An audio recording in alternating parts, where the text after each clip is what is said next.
Hey, good morning, everyone. How's everyone? You can give me a thumbs up. Good. Okay, so we've come to the second part of our back care, yoga and the spine. Any questions from yesterday? Yes. When we are doing the exercise on the wall with the heel down, I don't know why I feel some uncomfortable feeling in here, like in the area of C1, I think. I don't know. So just kind of under your occipital bone, just under the skull bone. So I would have to see you doing it, but I suppose it would depend a lot on where your gaze was when you're doing it, when the arms are raised. Yeah. So what I would say, especially for just the kind of the upper traps, and there might be some pulling or some tension coming from there, widen your hands. Oh, okay. So that's actually a good point that I should have pointed out yesterday, that if you do have someone, and we're going to have a look at things like hyperkyphosis, where people can have tight shoulders or maybe even a little niggle in the shoulder, it's just the same as coming into something like a Utkatasana, you know, when we spoke about the yoga injury, taking the arms lower or wider. It would be the same thing when you take your arms up the wall.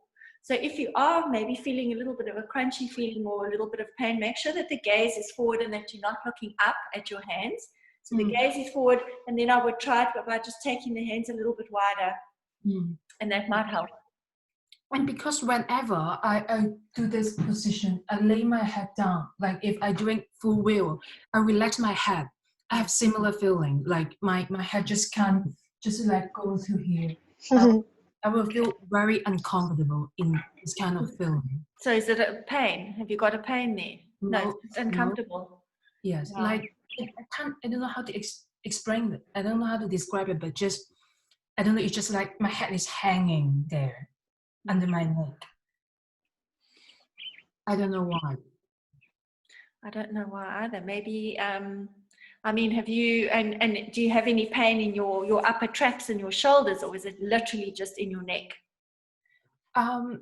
When I drink full wheel, I don't have pain, but in my daily life, my shoulder is quite tense. Like it's like in really inner muscle, especially in this area. I can feel it's quite tense because I have some machine, like the electricity trans machine.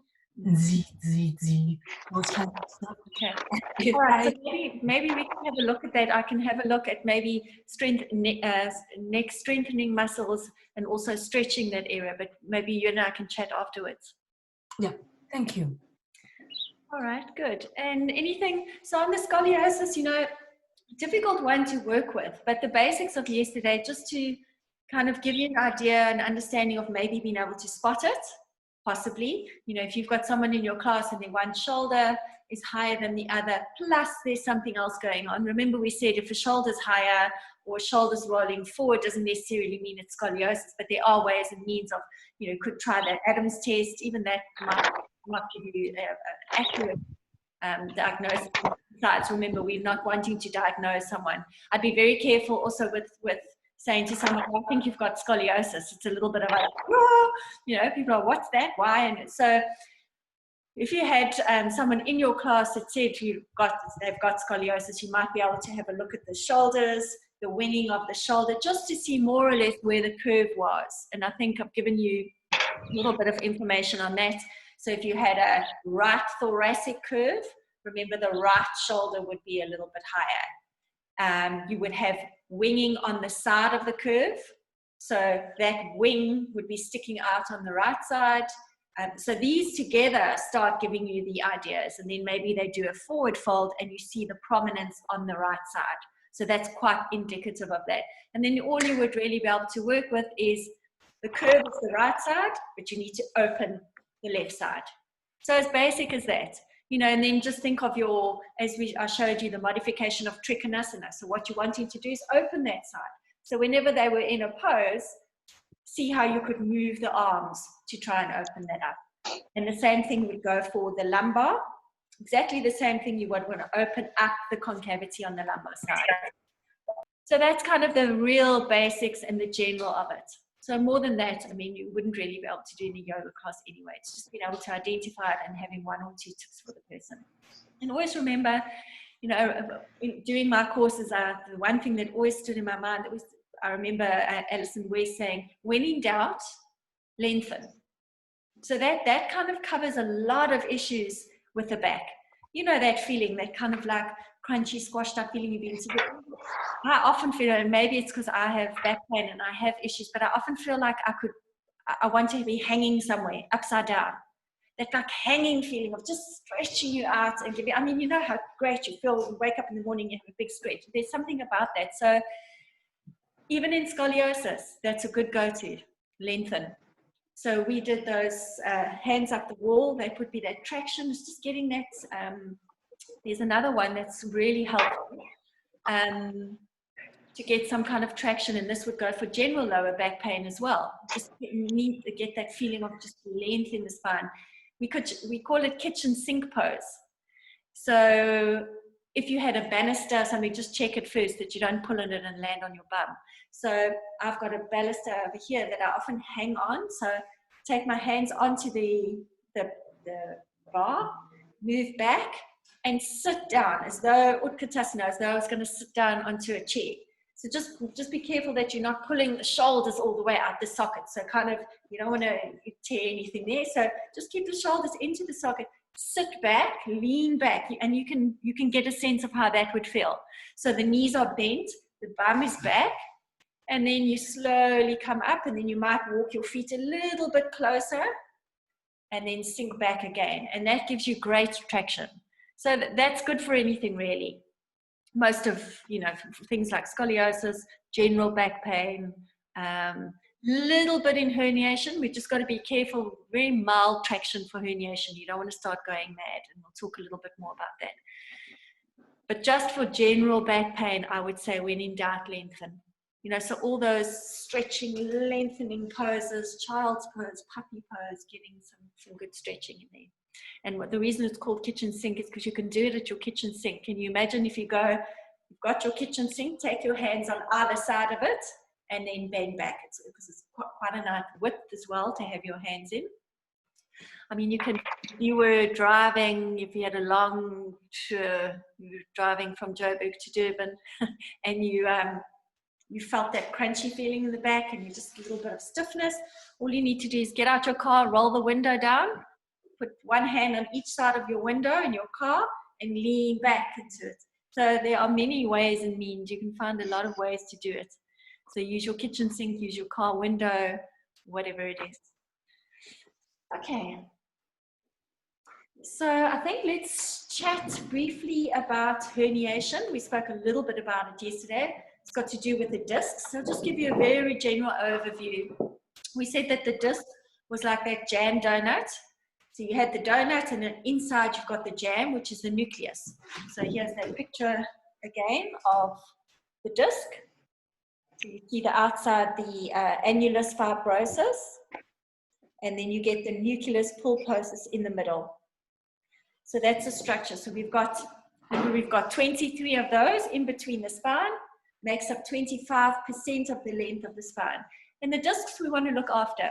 So the discs are there as shock absorption. They make spaces between the vertebrae. We don't want the vertebrae to be on top of each other, kind of grinding away. So we want those to be fat and healthy and plump. So we're going to drink a lot of water. When we lie down at night, it decompresses the spine from all the compressive forces of sitting and standing, etc. during the day. So it's 88% fluid, these discs.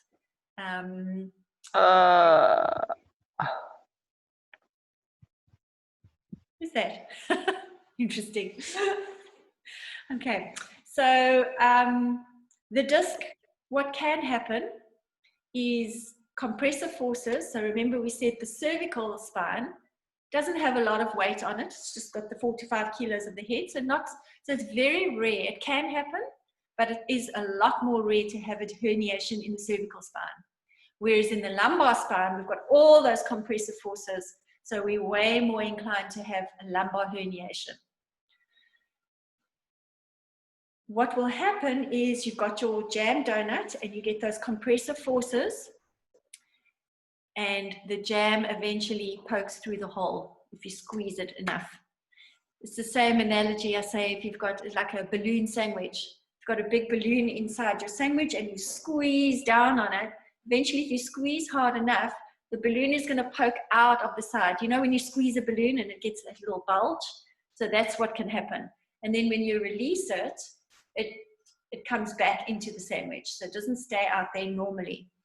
What can happen if you push enough in a balloon, you know, when you squeeze it enough and you get the bulge, the edge of the balloon, it's thinner. It kind of gets a little crinkly. And that's what can happen. So you can weaken that a little bit. And there's different varying degrees of a herniation. So you get a bulge, which just squeezes, and it just kind of bulges out the side. But if the compressive forces are enough, eventually it can burst through. So it can tear. So the nucleus, you know, it's got this, and you have a look, I think there's actually a picture of it here. Yeah, there's a herniated disc impinging on a spinal nerve. There we go. So, no, I don't think you're going to be able to see it. Let's rather use Demi. So, there we go. See this little red spot over here? Can you see there? Demi's got a herniated disc there. So it's in her lumbar. And what happens is a herniation normally happens when we fold forward and we twist at the same time. So those forces I mean, it's not to say that the spine is fragile, and just in saying that, a lot of us have bulging discs and don't even know it. You know, you might go for an MRI for something else and they say, oh, you've got a bulging disc, and you know. So a bulging disc can either create no pain at all, or it can bring you to your knees. I mean, I've worked with a case study with a guy who was actually in the yoga class, did a forward fold and a twist, and he literally dropped to his knees and had to go to the emergency. Because what happens is, here's the vertebral body, there's those little discs.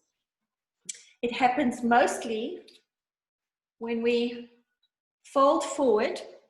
So we bend forward, and you can see what happens. As we bend forward, the front of the disc, so here's your anterior spine, the front of your spine. When you bend forward, those vertebrae close in the front, right? That's the way that's the mechanics of it. They would squeeze closed so that that nucleus would bulge towards the back, because you're closing the front of the vertebra, so there's the little bulge at the back. You're pushing that nucleus towards the back. At the back, we spoke about those the spinous process, those little bits of bones. So that nucleus is not going to be able to poke directly straight behind it, because it's got this little bony bit in the way. So what it's going to do, it's going to poke to the side. So it's going to almost poke around the spinous process. And guess what? What are these little yellow things? Those are the nerves. That's exactly where that bulge would generally come out. So if that bulge touches the nerve, that's when you feel the pain. So that's when a bulging disc is painful, when it's touching on that nerve. Otherwise, you might be lucky enough and it just misses it, or it's not touching that nerve and you don't really know. So you get a bulging disc where there's just the bulge, but then you get a ruptured disc or a prolapsed disc which has ruptured through the tissues. So there's varying degrees of it. But the good news is, with yoga, we can help that to heal, or we can get a bulging disc to kind of be reabsorbed back. And it can happen on its own. It can actually heal on its own. Say generally between, I think it's 8 and 12 weeks that a disc will, if it's going to heal on its own, it can kind of reabsorb itself.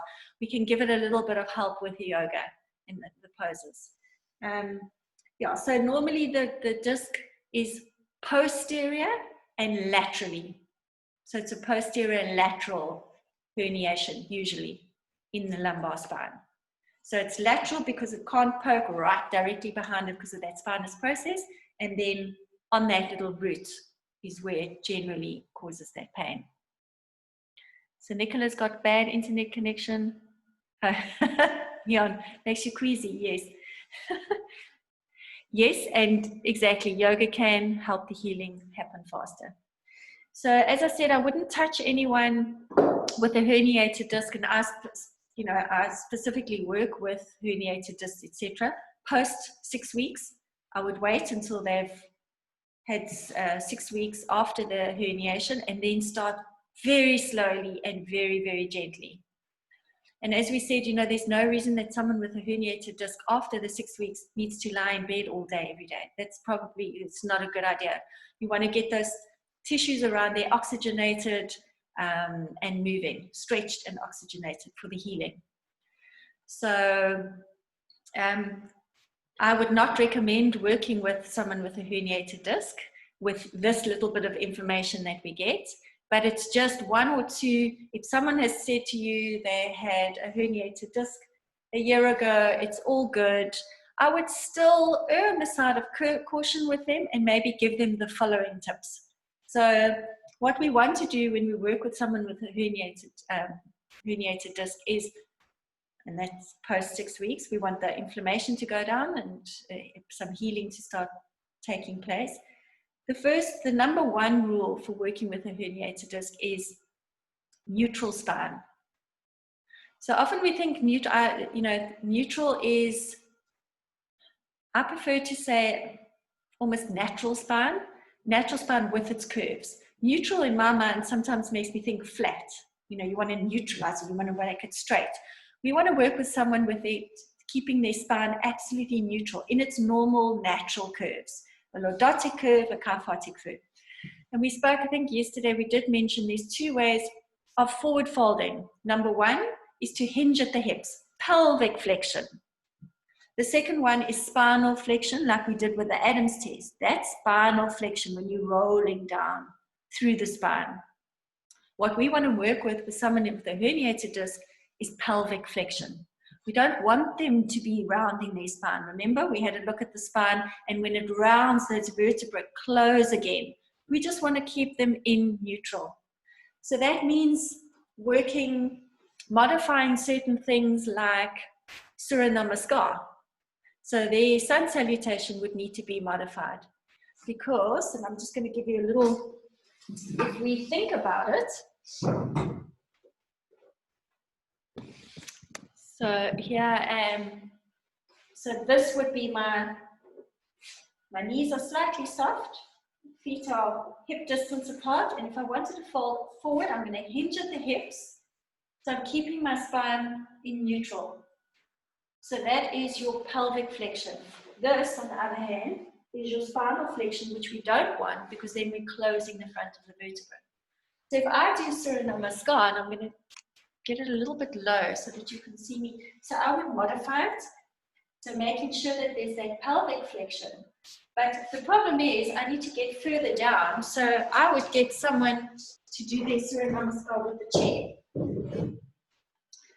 So coming to pelvic tilt, and this Surya Namaskar I'm also showing you for not only for herniation, but for someone whose back is not feeling great, and they say when they fold forward, when they round down, they're feeling a little bit of pain in there. So for general back pain or any other kind of, even scoliosis, or this is a good modified Surya Namaskar. So you can use it for quite a few back conditions. So I would do the pelvic hinge, take the hands, you can see I haven't grounded the back, place my hands on the chair, and just a word of caution, I'm going to try it here, but put your chair up against a wall so that doesn't slide. So I'm going to try very hard not to slide my chair. So yeah, neutral spine, and then I'm going to step back into plank pose. So at no stage have I rounded my back. I'm still doing Surya Namaskar, and it's nice and strong. From here, maybe, depending on how their back felt, and it changes day to day, I might come into an upward facing dog. Then come back into plank, and then move all the way, just lift the hips, coming to downward facing dog. So it's very slow, very controlled, no rounding of the back, hanging out here. And this is the point in a normal Surya Namaskar when I'm in my downward facing dog. Look what happens to the shape of my back as I step forward. What happens there as I step forward? Exactly, I rounded my back. So now when I've got the chair, here I am in my downward facing dog. I look forward, step forward, Did I manage to keep my back straight? And then I could do a little bit of a lift or back up, a halfway lift, forward fold, and up I come. Don't bump my head on the ceiling. So can you see that using by the chair, using the chair is very safe. And like I say, we can use that for people who don't want to be forward folding, just a nice modified, safe Surya Namaskar. So there we were using neutral spine. So there's also ways to teach people to get up, little things we just take for granted. When you've really got that back pain, you say to someone, right, we've done that, now we're going to do on the floor. Getting down to the floor is another issue. You should try getting down to the floor without rounding your back, just naturally, normally.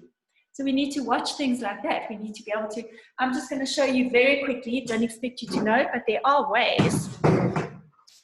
Come down to the floor. All right, so still getting used to all this technology. Okay, so I come down to the floor, almost as though I'm genuflecting, church. Take my front leg to meet the back, so my knees are together now. Then I sit back on my heels, so my back at no stage is rounded. Come up onto all fours, still keeping it nice and safe. Extend one of your arms and legs, the opposite arm and opposite leg. And then, still keeping my back in neutral, I'm going to roll over onto my side, and then onto my back. And there I am, nice and safe.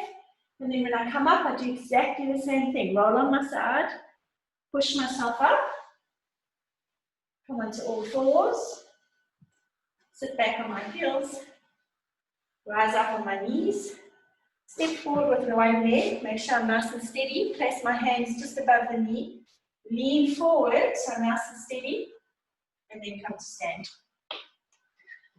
So that again, a really good way for people with any kind of back problems to stand up and lie down.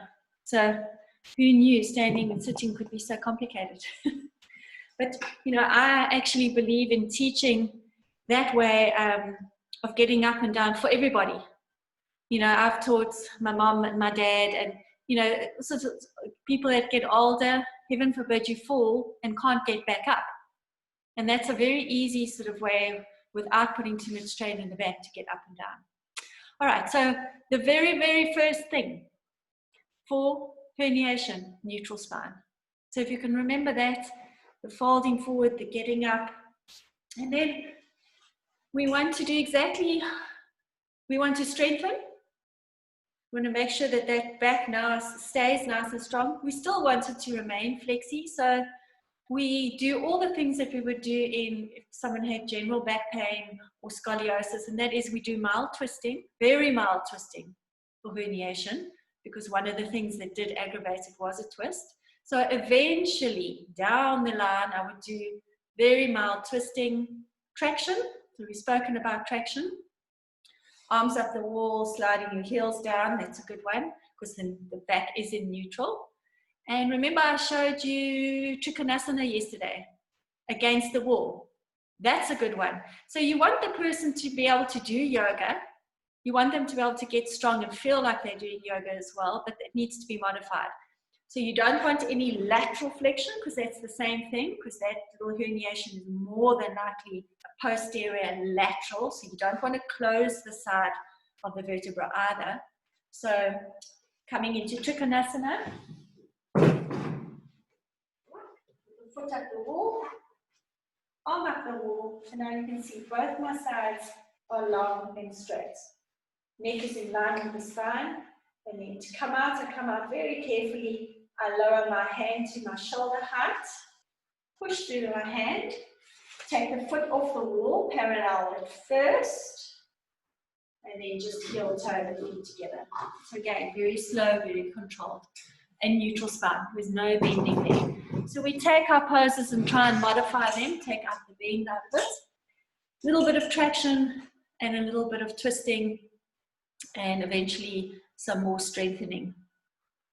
Okay, so I think that's all I'm going to give you on herniation. Does that all make sense? Any questions on it? No. Okay, good.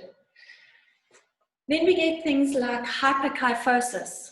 Hyperkyphosis is the over-exaggeration. Mostly, it can happen in the lumbar, but it normally happens in the thoracic. Remember we said the thoracic was the upper back. So when we see that very rounded shape. So just to qualify, it's only, so the curve is kyphotic. It has to be, so kyphotic is normal. It's only when it's hyperkyphotic. Could it be a problem? Now, I'd like to qualify with hyperlordosis and hyperkyphosis. If there's no pain, it doesn't have to be a problem, unless it's aesthetically unpleasing to, not pleasing. But if there's no pain, well, there's no pain, so it's not a problem for hyperlordosis or hyperkyphosis.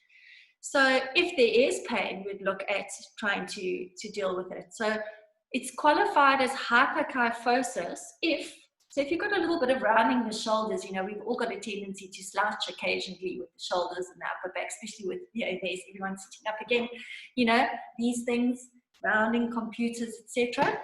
That's rounded shoulders, and we deal with it, but we deal with it in the same way. It's only called hyperkyphosis if it's over the angle, the degrees in the back is more than 45 degrees. So the average, very average, because we're all different, is 33 degrees in the upper back. So if it's pushed past 45, then we really are talking about a big rounding of the upper back. And we would address it the same. I've had a few people come to me just with rounded shoulders, bad posture, aches in the trapezius because of this rounding, neck pain because of the rounding. So what happens if you come into a really rounded shape? Can you see that I can't keep my neck up like that? My neck kind of goes with me. So with slouching, etc., your neck usually does come down and forward. This text neck that we're always talking about. So often if we do have bad posture, we are going to have that tightness in the upper trapezius, in the neck. So I would treat someone who comes to me with rounded shoulders and bad posture with the same type of poses as I would for hyperkyphosis. Makes sense. So what we're wanting to do is, as we're slouching forward and with hyperkyphosis, the chest is very tight. So I often see a lot of CrossFitters and bodybuilders and that with those, because everything is so chest focused. They're always working the chest, and the chest becomes very tight, but there's not enough opening of the chest. So you can imagine with these rounded shoulders, the pecs get very tight. So one of the things to start working with hyperkyphosis would be very gently. And when we work in back hair, we gently work first on the opposite plane. So if I'm working with something front or back, that's in the sagittal plane, the front or the back. The coronal plane is from side to side. So if you think of poses like someone mentioned yesterday, crescent moon, trikonasana, we're working in the coronal plane. But when we're doing something like a Virabhadrasana Warrior One, we're in the front, the sagittal plane, front to back. So if we're dealing with an issue in the front or the back, we start with the opposite first. And that, if you think about it, makes sense. You want to start slowly, open up, stretch, get these tissues stretched before we go wham and start pulling someone's shoulders back. We want to ease up things a little bit first. Does that make sense? It's kind of just, you don't want to go in the guns blazing. So start slowly. I would do, a couple of stretches on the side, maybe a little puppy pose from side to side, get a bit of stretching first, and then slowly start with the pecs. And you might start, a good one would be with a strap, where we do those Cuban extensions. But I would make sure that the person was holding the strap really fast so that when they came up, because this is going to be super hard. For someone with hyperkyphosis, this would be something that they would do after a long time. If you've got good shoulders and good shoulder mobility, you could take the strap a little bit closer and you'd be fine. But someone only far down the line would I start with them with that, because you can imagine if someone's rounded, we spoke about the neck, this is going to be a really uncomfortable pose. But once the chest starts opening, and we can start doing those kind of exercises. Again, a good one for hyperkyphosis, Axial extension, we spoke, I don't think we did. Axial extension is that feeling of when you were, you know, if you just wanted to be a little bit taller when you were a child and you're getting measured against the wall and you just want to be taller than your brother or sister, and you kind of like lifted your head up, and that's axial extension. It's getting the curves out of the back. You're kind of like straightening them to try to get a little taller. So we want to encourage that with hyperkyphosis, that lifting up rather than the rounding down. So what I normally do is, there's a wonderful tool in yoga called a dowel. So it's a long wooden pole, but you could use a broom or a mop or whatever the case is. Stand up with your feet hip distance apart, placing the dowel just in the middle, slightly ahead of the toes. So here's your broom, holding onto it, and then pushing the broom down and lifting the top of the head. Taking the shoulders back slightly and just growing tall. So as simple as that, that is a really good one for hyperkyphosis, just to start slowly once I've warmed up the side bodies. So using a dowel. The other thing to take notice of so hyperkyphosis, it can be caused by things like bad posture. It can be caused by degenerative diseases in the vertebra, you know, things like osteoporosis, etc. It can be caused by calcification, where there's a tightening of the front ligament, the anterior longitudinal ligament, which tightens in the front, and you can imagine then that's going to get shorter and pull you forward. There's things like Sherman's disease. I don't know if anyone's heard of that. And that's just an abnormal growth of the vertebra, where the vertebra grows at different rates, the back and the front of the vertebra. So the back of the vertebra grows at a quicker pace than the front. So you can imagine that gets wider, and then this is shorter, and it becomes like a wedge shape. So you've got the longer edge at the back, and then the shorter edge in the front. So there are certain sort of diseases that can also cause hyperkyphosis. When we're working in yoga, and this could be something you would be able to do if you saw someone that had really rounded shoulders, what is going to be very difficult for them again is to lift the shoulders. You know, if you try rounding, and you can't just tell someone with hyperkyphosis to take their neck back, they won't. That'll be really painful for them, they can't. So when we're doing things like Utkatasana or Warrior One, where the arms are up, they either take them wider and lower, or you can use a strap. So taking a strap just under the wrists, parallel or wider, taking them up, and then getting them to resist the strap, almost like they're trying to pull that strap apart. That would be good for hyperkyphosis. So pulling it just softens up the inside of the shoulders, and the muscles, the trapezius and the muscles on the side of the neck get a little bit softer when we do that resistance. The other thing is when they are, so just knowing that taking their arms up is going to be hard for someone for hyperkyphosis. So just getting to think around all the different poses where our arms, even lying down. So if you've got someone in hyperkyphosis lying down, let's actually think about the shape of someone with a big prominence on their back. What's going to happen? What would happen to you if you were lying down and you had a big bump on your back? Where's your head going to be? Yeah, exactly. So some of you are doing this.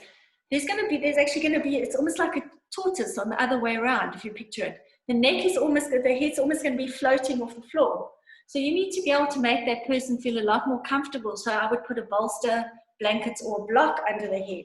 And then you kind of level in them out, so they would feel much more comfortable. And if you were asking everyone to take now lying on the floor, you would have them propped up. And if you wanted everyone to take their arms up and back, that's also going to be a really big problem. Now you've got that bump and you want the person to take their hands all the way to the floor. It's not going to happen. So a really good thing there would then again, put a bolster across under the arms or some blocks to rest on. So you've changed that entire pose just like that with a few props. So having their head hanging and their arms kind of in space, putting a lot of strain on the shoulders, you've propped them up. So those are things to think of for hyperkyphosis. The head and the shoulders are big things. Just trying to think of another post. So also, actually, you can have a look. I did post it on Instagram. I saw one of two of you on my Instagram, my whole two videos. I'm getting there. Another one's in the mix. But doing a Strasner variation.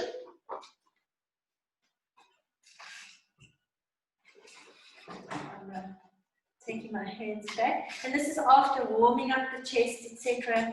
You know, we've got Strasner, which you could come to eventually, just using the chair for supports. And there's other ways of taking your shoulder blades, hooking them to the back. And you might want to prop up with blankets, taking the arms up and back, and taking the back of the chair and lifting the chest. So what you're wanting to do, what you need to think of in your mind is absorbing that prominence. So getting it in. Parsva Konasana is a good one for hyperkyphosis. So what we do in that one,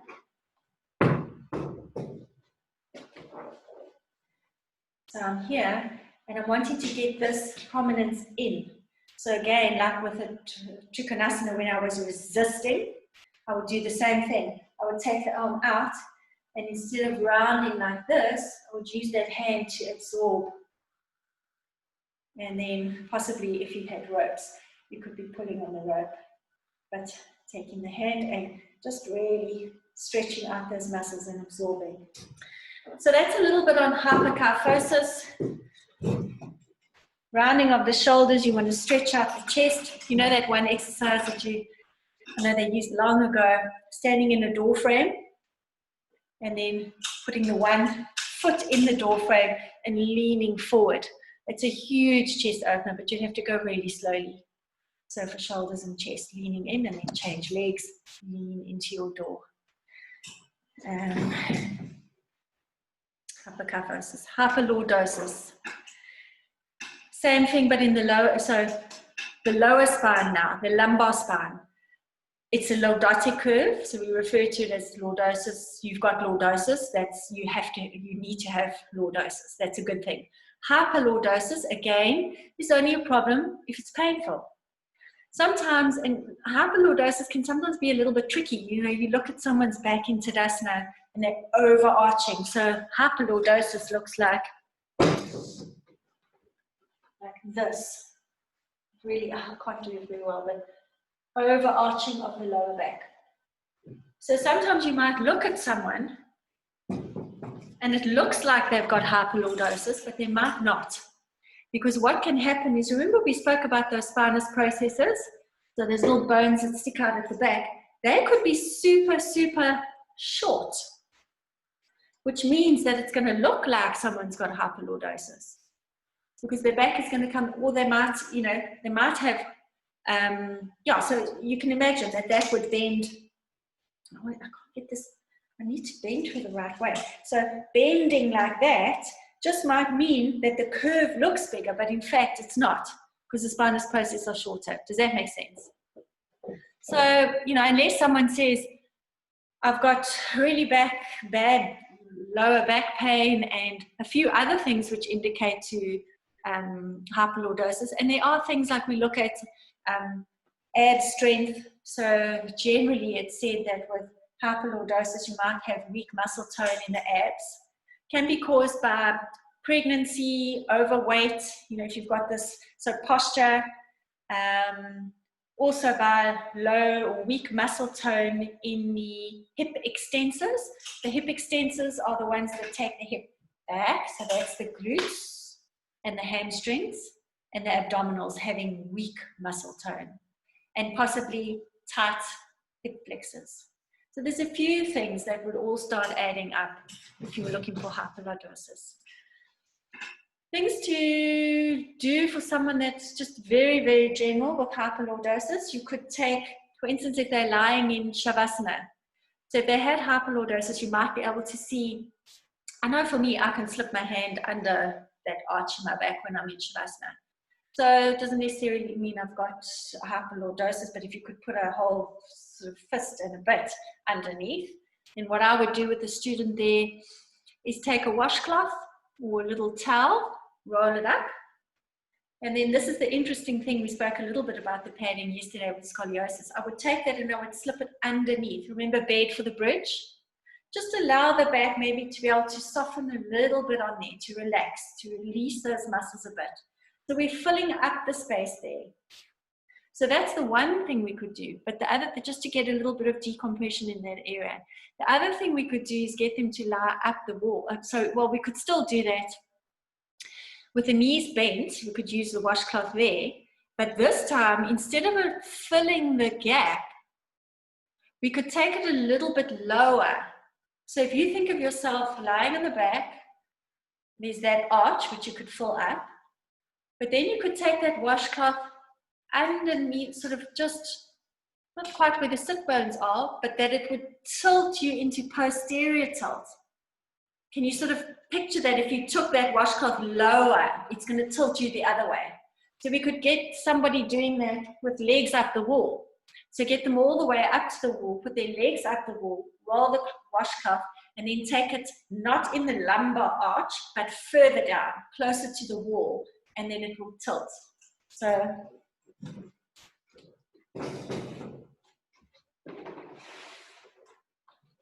here I am, the wall. I'll no,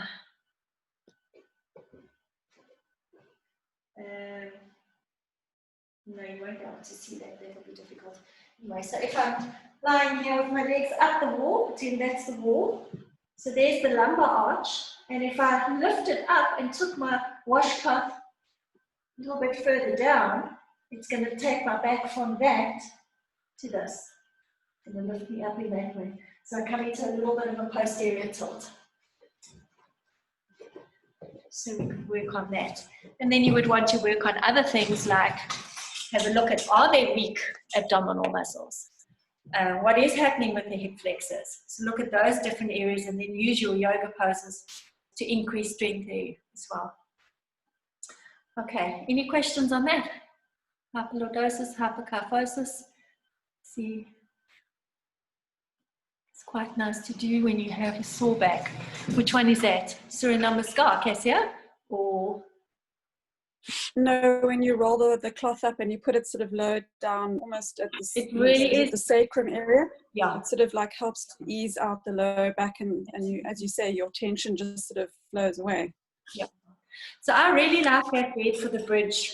It's such a subtle thing, but it's just, it's reprogramming almost the muscles there, just allowing them to sink down and relax into something rather than always holding themselves up in tension. Good. Okay. I'm going to whiz through these other conditions in the back, but not a hell of a lot unless it's very, very specific. So I don't want to go through that too much. Fusions we did speak a little bit about. Again, it's normally, well, when you know that someone's got a fusion, it becomes very obvious. They are often, especially, well, it depends where the fusion is, but very upright, okay, because they've had those curves taken out of their back. So fusions are very extreme. We'd have to ask quite a lot of questions if we were working with someone with a fusion. When did you have it? Where did you have it? What kind of a rod did they use? You know, in the old days, they'd use those awful Harrington rods, which were solid. They took all the curves out of your back. Obviously, you can have a fusion in the upper back, one in the lower back, or you can basically almost have the whole spine fused. So if you had scoliosis, you might have a fusion.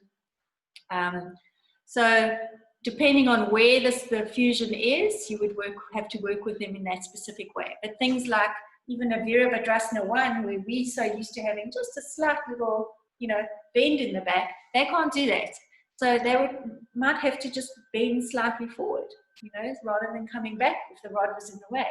We just have to be mindful of just giving them an extra bit of comfort. You know, when you're lying on the floor, that a lot of the time that instrumentation is quite heavy and hard. Just putting blankets underneath, just respecting the instrumentation, and also knowing how they had the fusion done. Where did they have, because normally they take bone from a hip or shoulder blade or something, little bit of bone to do some of the fusion. It's worth knowing where that was, because that hip, if you've taken a little bit of bone from the hip, it'll take a long time to heal. And so we want to make sure that they're not lying on that hip and causing extra pain. Jan. Fighting with my mic again. I just wanted to add something to fusions. I have a friend who was in a skydiving accident. Mm-hmm. His parachute opened when he jumped out of the plane, and I think I might be wrong now, but he broke his back in either 6 or 8 places. I can't remember. And they also had to do fusions and so on. But he actually said that yoga was the thing that gave him his mobility back, because he was really upright and he was in traction for 6 months, and then started doing yoga, and now he's fully functional again. Love it. Success story. Yes, for yoga. Yeah, exactly. So there are going to be parts in your back that you can't move ever again. So move the parts that you can move. And that's where yoga comes in, because you need to be wherever you can move, stretch, and a big one for fusions is Utkatasana is a good one, because you're stretching all the way under the armpit, all the way down the side body, stretching, oxygenating those tissues, getting blood flowing, getting stretch, getting mobility. The problem is also one of the questions you need to ask and know where the fusion is, because when something is stiff and fused, the very next point next to that is going to be hypermobile usually. Because if you take the movement out of one part, you have to move somewhere else. If it's a high thoracic upper back fusion, we often find that the shoulders are hypermobile. So we need to be a little bit aware of those kind of things. And so it's either hypermobile, or the place below and above the fusion gets super stiff. So it's one or the other. It can be. But things like, L shape at the wall. So pelvic flexion is obviously what they would do. We wouldn't want them doing, they can't do spinal flexion. So pelvic flexion against the wall in an L shape. So pushing the hands against the wall. This way. Again, stretching the side body. They can do that. You're keeping the spine, you're not bending the spine in any way. So a lot to do actually for people with fusions. So let's talk just very quickly. I'm going to touch on things like, I'm just going to mention the name. There is spondylolisthesis. That is basically where there's a little fracture in the vertebra, and if it breaks completely, you've got your vertebra one on top of the other, and with that fracture that kind of stacks all the vertebrae on top of each other, the one vertebra will slip almost, will come forward of the other one. And it can also, so it either goes forward or it can go backwards relative to the one in front of it, underneath it. So we call it anterolisthesis if it's coming forward, and retrolisthesis if it comes back. So all I'm going to mention there is you get different grades from grade 1 to grade 4. If it's a grade 4, they'll look at operating. So it comes with things like eventually down the line, numbness, soreness, incontinence. It can really, symptoms can start piling up. From 1 to 2, we sort of work in yoga. There's a couple of things to do. And just to clarify it in your mind, I'll just give you an example. So if you've got the vertebra over each other and the one slipping forward, the last thing I want to do is take that person into forward fold where my trunk is parallel to the floor, because gravity is going to be pulling that one further down. So that's the exact action you don't want. So you would want more posterior tilt, lying on the floor, pulling your knees in towards your chest. So that makes sense, right? So you don't want it falling forward. So very important to say, if someone says they've got spondylolisthesis, well, what is it? Is it retrolisthesis or is it anterolisthesis? Because the way you would handle it is the opposite. The one you would want to be coming forward, and the other one, you would want to be rounding. Okay, so that's all we'll chat about on that.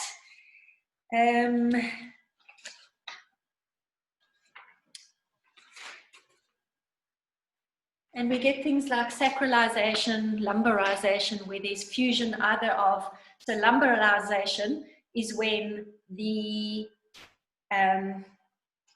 so here's your lumbar. Good. 5, 4, 3, 2, 1. Where one acts as a, it gets fused. So, oh, sorry, wait, I'm going in the wrong direction. So let's say this bottom vertebra, you've got your little transverse processes. Sometimes they get fused to the hip. So it can get fused to the hip, or it fuses to the sacrum. So there you're going to have loss of mobility, and it's actually better to have full sacralization on both sides, this side and that side. Because if you've only got one, then, you know, we spoke about hypermobility, where one thing's fixed, the other side is going to become super hypermobile. So you're probably going to get a bit of pain there. It would be better if they were both evenly fixed. Lumbarization is this, when L1 is loose and acts as like another lumbar vertebra. So instead of it being a lumbar, it becomes it's quite a difficult one to explain. So instead of it becoming falling into the lumbar, it's, don't worry about it, it's loose and it acts as a normal vertebra. That's all you need to know, because there's nothing we can do about it. Okay, so I think if there aren't any questions, are there any questions on that? There's stenosis as well, which is narrowing of the spinal canal. So we've got a ligament that is a yellow ligament down the center of the canal. It's called the ligamentum flavum, and it can, as we get older, sometimes it can start to thicken. So because it's in the spinal canal and it starts to thicken, there's a chance that it might start touching on the spinal cord, nerves and things, and it's also narrowing the spinal canal. So there's a little bit we can do. You know, we just need to keep people moving, but you wouldn't want them twisting or side bending at that exact point of the stenosis.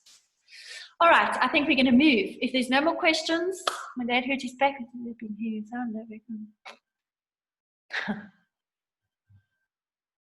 Yeah. So slip disc. Slip disc, there's no such thing really as a slip disc. A slip disc is a herniated, prolapsed, ruptured disc. That spondylolisthesis is also not a slip disc. It's just a misnomer. It's not an actual an anatomical feature that can happen to us. All right, everybody on your mats, let's move. So this is going to be a little bit of a sequence for a healthy, happy back. Someone who comes to you and says, you know, my back feels a little bit tight, I've got a little bit of a spasm. So just for general back health. It's not for someone who's got a herniated disc or a scoliosis, it's just for good back health. So you're going to come to lying on your back.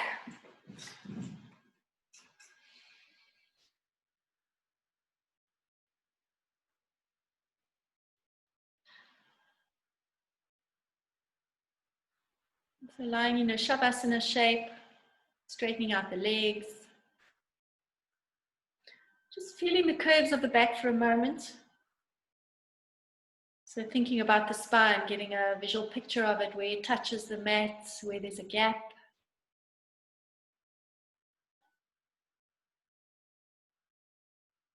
And then let's bend the right leg and bring the knee in towards the chest. So give it a squeeze in towards your chest.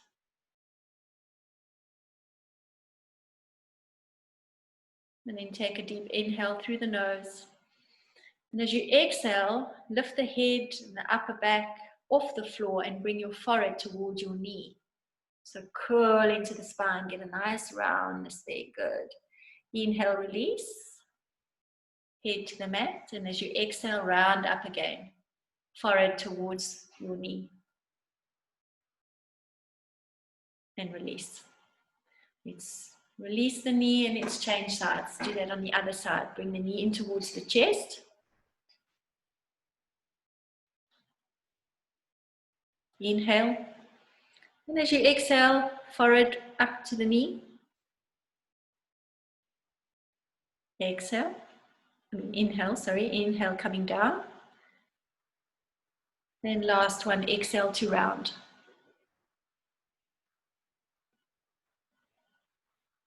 And release. Good. Now you can just bring both knees into your chest. Give yourself a little bit of a rock from side to side. Take your hands behind your knees and give me one little roll up until you come sit up, legs crossed. That's it. Crossing the legs into Sukhasana. Take a deep breath in, raise your arms up overhead. Stretch long. So I think we want that length in the spine before we start doing anything else with our twists, etc. And then place your right hand on the floor, push into that floor and side bend to the right. So taking the left arm up and over. Make sure you ground it through both sit bones. Good. Back to center on your inhale. And on your exhale, side bend other way. You're working into the side body. Come back to center and just change the cross of your legs. You know, you could do this a few times. I'm just running through it quite quickly just so I give you as many of the poses as possible. And then do the same thing on the other side. Side bend, inhale, land first, and then side bend to the right or to the left. Doesn't matter, whichever way. Coming back to center, side bend other way.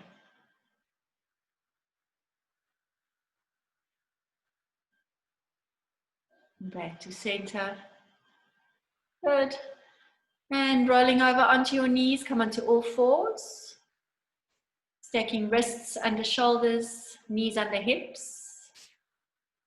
And we're going to do 4 rounds of cat-cow. So as you inhale, lift the eyes to the sky, open up the throat, drop the belly to the mat.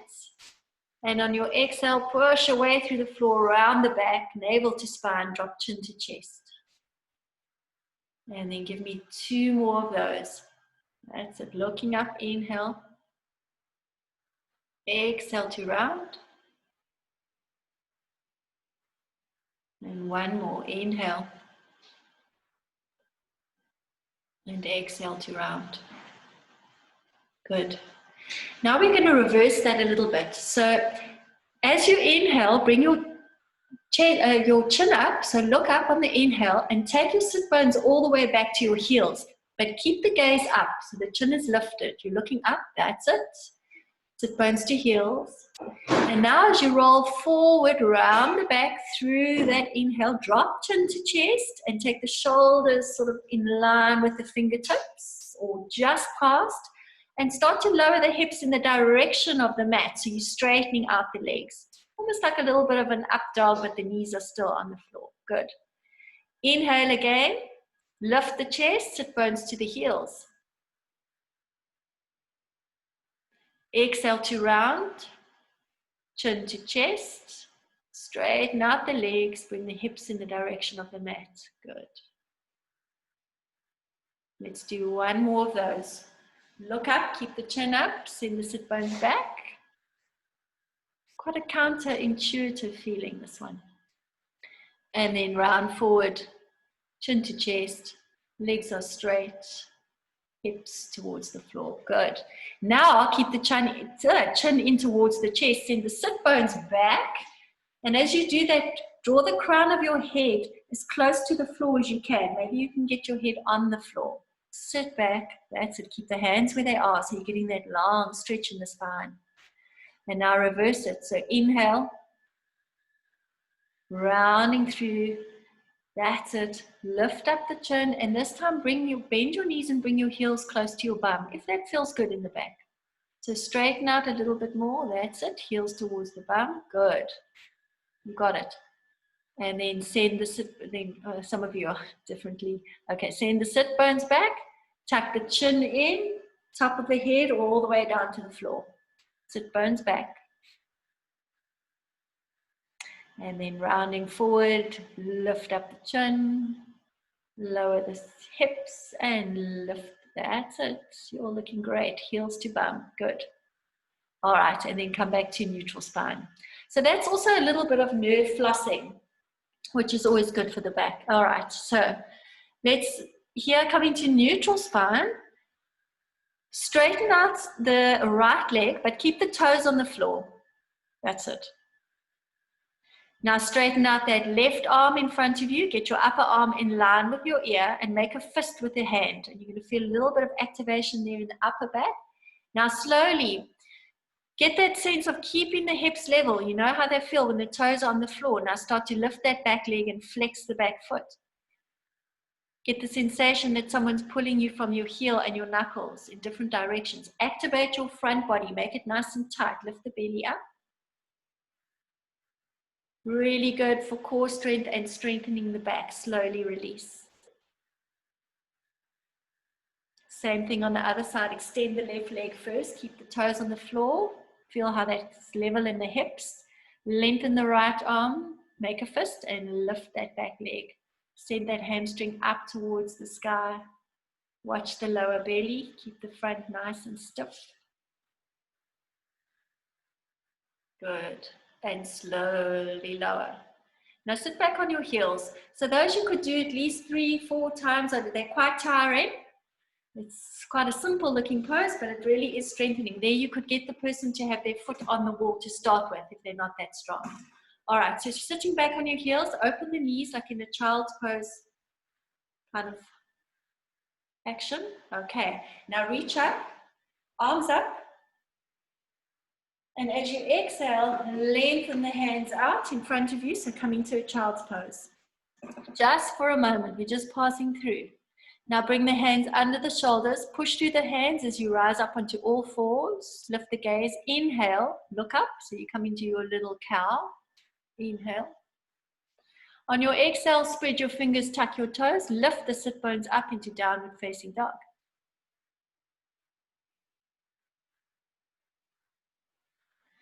Look forward, step forward with the right leg, lower the back knee to the mat and raise the arms.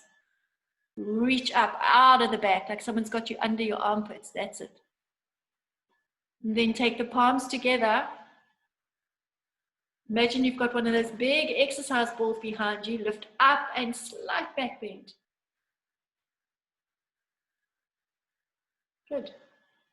Come back to center. Raise both arms, but take the palms apart. And let's do that side bend to the right. So take the right arm all the way down alongside the body. Reach the fingertips down towards the floor and reach over to the right. So we're doing extension, back bends, side bends, forward bends. Come back to center. And side bend the other way.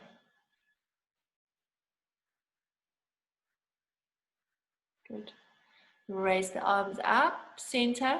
Now cactus your arms. Pull the elbows down towards the floor. Lift the chest. And lift the gaze slightly up towards the ceiling. Good. Arms reach up together. Take an in-breath there. And on your exhale, plant your hands, frame your foot, step back, downward facing dog. Let's do all of that on the left side. Step forward with the left leg, lower the back knee to the mat, arms up, palms together. Coming to your little back bend. Looking up at the ceiling, just be careful with the neck. And come back to center, let's side bend to the left. Arms are raised, side bending to the left. Back to center. Side bend to the right.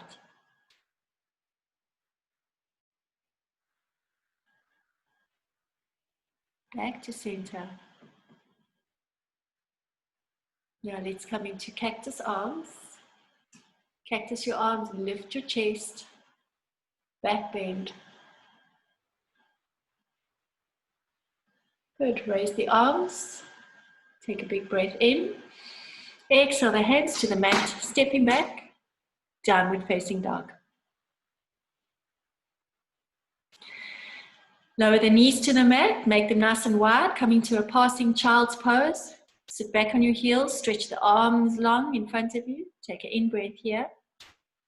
And on your exhale, parallel the shins to each other. So bring the knees in a little bit. Come to stand up on your knees. That's it. Take your hands to your lower back. So take your thumbs on that triangle, that flat bony bit, your sacrum, and pull down. So pull the sit bones, the poles down towards the backs of your knees. Squeeze your elbows together, lift the chest, push the hips forward slightly, and just raise the gaze just above the horizon. Just a little tiny mini Ustrasana. Good. And release, sit back on your heels. Good.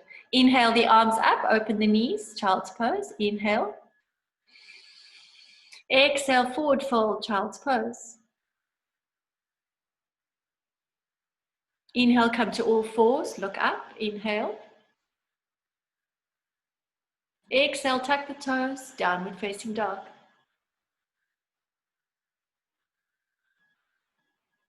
Look forward, step forward, right leg. Steps forward to the mat, lower the back knee. Arms up, palms together, little back bend. Coming back to center and side bend to the right. Inhale, back to center. And exhale, side bend the other way. Arms back to center, hands to the mat. Step back, downward facing dog. And we do that one more time on the other side. Step forward with the left leg. Lower back knee, arms up, palms together, back bend.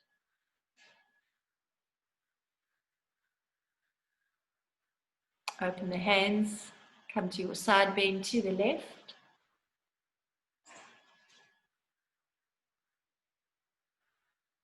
Back to center, side bend to the right.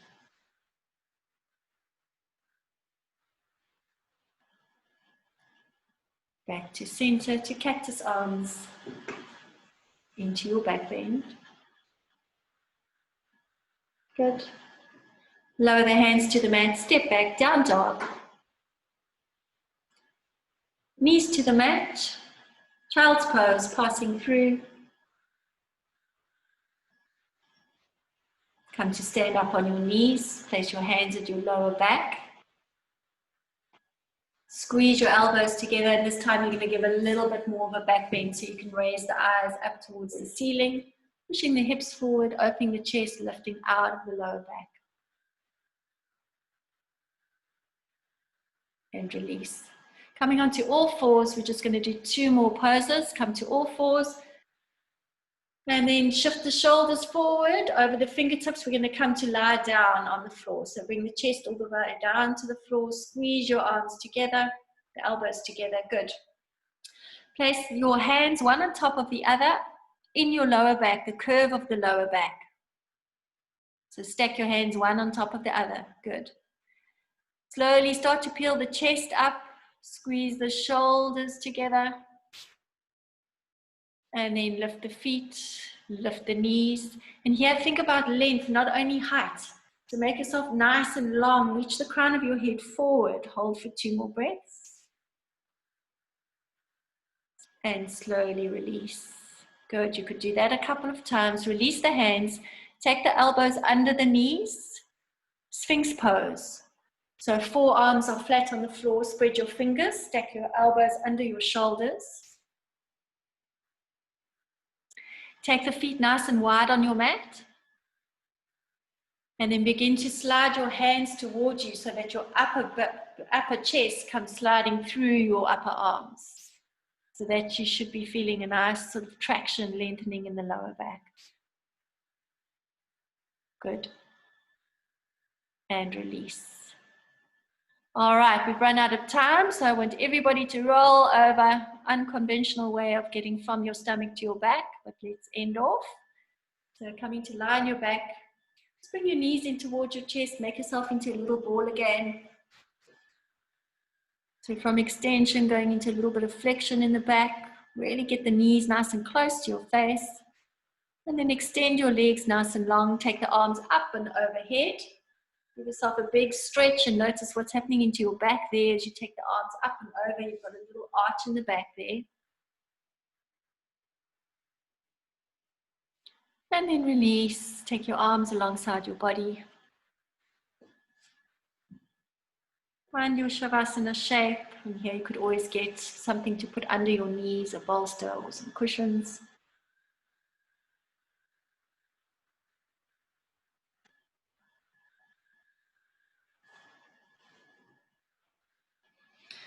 And again, just visualizing the back, the shape of the spine, noticing where the back is in contact with the floor. And just taking deep breaths, starting from the base of the spine, breathing all that breath all the way up the back of the spine, the top of the head, and then on your exhale, allow it to slide down the front of your spine, back to the base of the spine. And just do a few more breaths like that, slowly, possibly lengthening the exhale.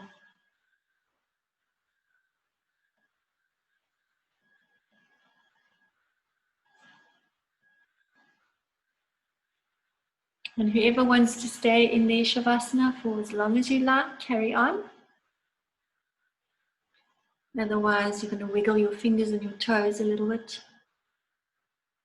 Just roll the head from left to right. And if you're coming out, gently gather your knees one by one in towards your chest.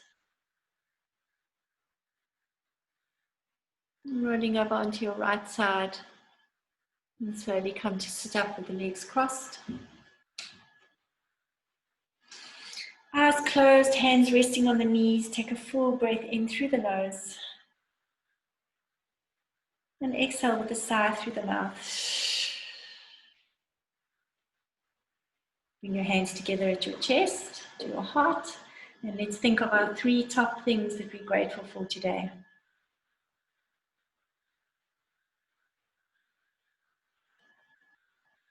Bow your head to your heart. Namaste. Well done. Good. How did the backs feel? All good. Everyone's back's okay. So that is just for a general nice strength, moving the spine through different ranges, extension, flexion, lateral flexion, and then we could do a little twist as well. Move that in, we just run out of time, but you could end with a nice twist as well. So a bit of strengthening, a bit of stretching for the back. All good. Any questions? Yay, Tiana feels amazing. I'm so glad. I like to, with these classes, I like to make sure that everybody feels like they had a good massage afterwards. Nothing too intense, but really nice and stretchy and getting a little bit of movement. So that's the idea, that you feel like you've had a good back massage. Good. Amazing. So glad everyone feels good. All right, so if you've got any questions, let me know. Anyone got anything they want to add or ask? Claire, Yes. I just want to know where you can buy the yoga chair in Cape Town. Great question. When you find out, let me know. I used to get them from a Joburg company called Perva, but they've gone through a hole. They shut down, and I don't know. I can't get them through them anymore. But I believe you can try through the Iyengar Institute in Cape Town. Okay, thank you. Maybe try them. Perva went bankrupt, yeah. I thought so. They sort of closed for a bit and then they were open again. I don't know. So unfortunately, but I would try. And if the Iyengar Institute can't sell you the actual chairs, they might be able to point you in the right direction. Okay, wonderful. Thank you. Yeah, I must ask Catherine as well. She did have a contact at one stage. Maybe I can get hold of, but I'm looking for more chairs myself. Yeah. Okay, thank you. Pleasure. Anyone else? Hi, Claire. Yes. Can I ask a question? Yes, of course. I hate to pop your neck, or sometimes I always feel some popping sounds in my spine. Okay. Yeah, so cracking, popping. So there's quite a few. What can happen there is it can be tendons or ligaments that catch onto each other. So you know when you snap your fingers, there's a resistance of force, and then when it lets go, it gives that little pop. So it can be something that hooks onto something and then releases, but it's also got to do with exchange of carbon dioxide, little bubbles that pop. So there's something called cavitation, and I forget if it's the exchange of these different pressures inside a joint and outside the joint. And that's got to do with a little bubble that gets created in the pressure and then pops and releases. So it could be that. It doesn't necessarily have to be anything ominous. It can be just the pressure in joints or something catching onto something and snapping. So, I mean, do you feel any pain when you have that? No. No, yeah. So it happens to me as well. It actually feels quite good. It feels like it's holding on and then it gives a bit of relief, yeah. Thank you. So usually nothing to be concerned about, especially if you don't have pain. Cool. All right. Who else raised their hand? Then we've got another. Yes, Annalena.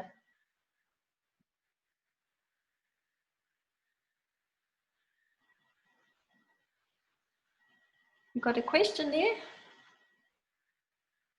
Yes, yeah. Yeah. I've got a question concerning the yoga wheels. I'm not sure if those round wheels you can use for your back. I'm always a bit, back bends. Would you recommend that, or? I've never used one, so I can't say. But I would imagine, I would imagine they feel quite good in the back, depending, it depends what's going on with the back. But it's almost like those yoga, those little, those wooden half round things that they use to lie over. I know I used to go to Iyengar and lie in those, and it felt really good in the back.